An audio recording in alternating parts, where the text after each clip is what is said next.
I'm Sheesham Crow. Lotus White. Brian Sanderson. Well, I play the sousaphone over here. Banjo. He also plays this thing called a contrabass harmonophonium, and I play the fiddle and the harmonicas, and we sing songs. Why did we agree to come back? They twisted our arm and they forced us. It was the protector, the princess. She said, "You have to come and play." And we said, okay. They invited us back, and we said, of course, we love it here.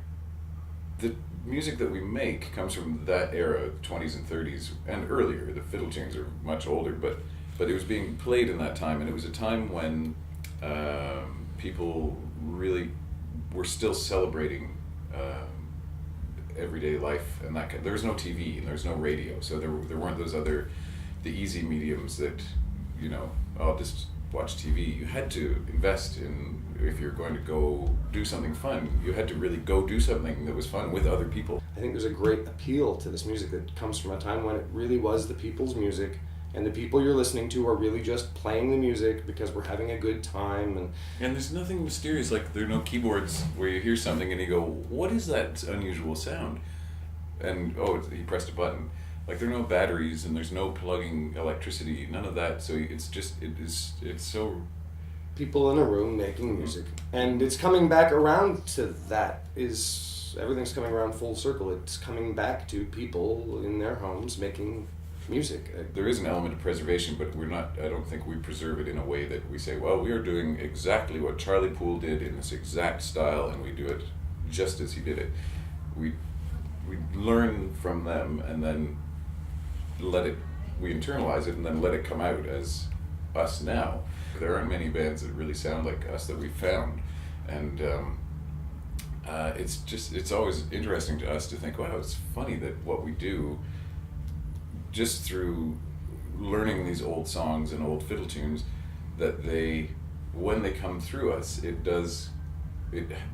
adds a new element to it without thinking we're going to make this a new thing or we're going to keep it exactly the same. It's not. It's just we're doing what we love, and it keeps coming out sounding like Sheesham and Lotus Son, which is funny to me.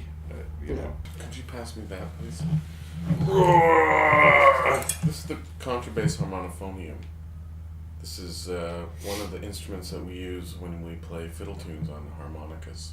Well, it's a bass harmonica in the end here, and you attach it to your face like with this harness here, and then you blow, and it makes quite a fetching and beautiful noise. We use it mainly for the wooing and the romance. We play a lot of school shows, and it's great, the excitement to play for these. If you're going to change the world, the best place to start is with kids, and to just remind them that we have these instruments and that they can play them too, and it's very simple. And because they're sort of not forgotten folk instruments by any stretch, but they do exist in people's cupboards and closets and tucked away from their granny's attic, and they could say, just go find them and blow it off and start playing it. It's up to you. And but man, remember we first played our first high school show to high school kids in Sudbury, Ontario, and we were both thinking, oh, they're gonna think we're total nerds, and they're gonna sit there going, you suck.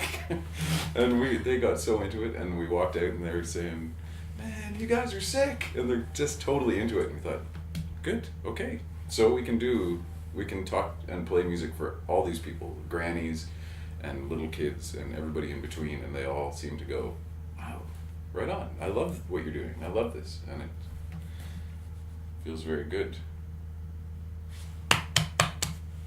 This festival is a really it's a large festival, but it has the feeling of a really small festival. The really golden, community-driven, volunteer-organized festival. And that's really special. And in North America, I'm not sure I know of a festival that's this big, that feels this small and this approachable and intimate. Yeah. That feels this intimate. Yeah. There's a level of appreciation here also. Like the audience knows why it's here. Yeah. They're not here by accident. They've come here because they really want to hear this kind of music, the whole handmade music concept. So you don't have to convince anybody of anything, and they're really ready to listen. We were here last year, played some sets, and this year, in our first set, you could look out at the audience, and there was people singing along. And the same faces that we saw and met last year were back to see us again, and arriving here a second time was like, coming back to a family of people that we just loved hanging out with last year.